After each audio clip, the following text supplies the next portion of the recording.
decisions about some important relationships in my life. My husband Scott and I counseled with Pastor Stephen during that time, and I found peace in the situation, but looking back now, I realized that I did not have peace in my soul. Because these people were tied to my history in the church, I experienced a period of several years where I was angry with God and I pushed him aside. I kept up the facade, what was expected, came to choir rehearsal, I showed up for church on Sunday, I prayed with my daughter at bedtime. Internally, though, I was fighting a battle. My anger with God kept me from seeking him, and instead I turned toward an old friend for comfort and companionship: food. If you've ever struggled with an addiction to food, drinking, drugs, or anything else, you know that it can be a downward spiral.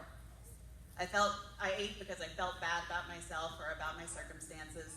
I'd feel better for a brief minute while I was eating, but then I'd feel awful and guilty about giving into my temptations one more time, and then I felt worse than when I started.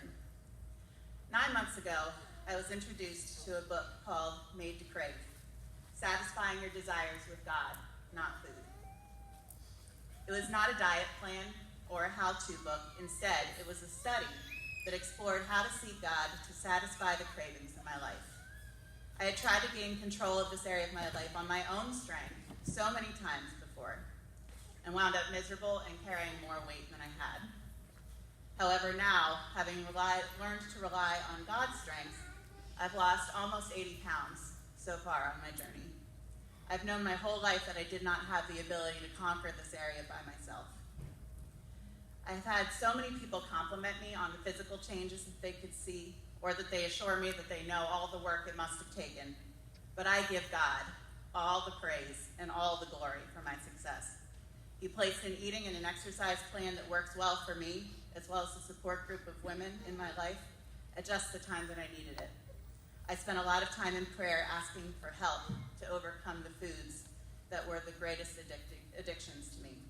Praise God, he's not done with me yet.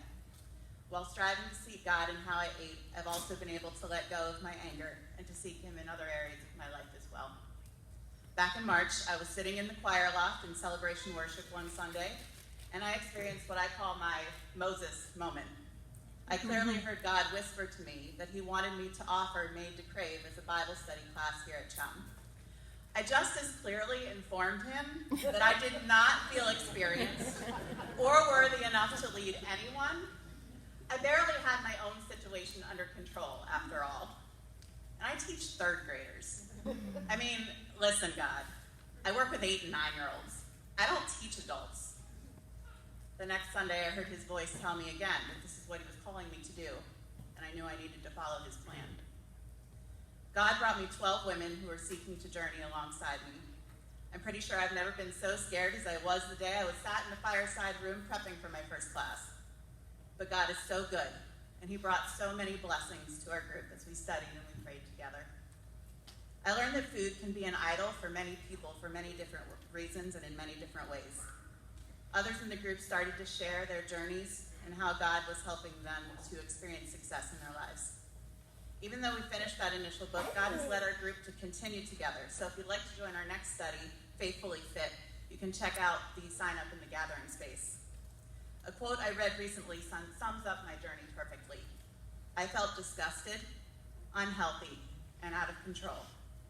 But now I wonder if perhaps God allowed me to walk through this fire so that I'd be equipped to comfort those who walk it too. I'm finally free, and you can be too. It's different when you're fighting the battle with God on your side. God has taken my pain. I am set free. I continue to heal and to grow, and I'll always strive to use my experiences to help others.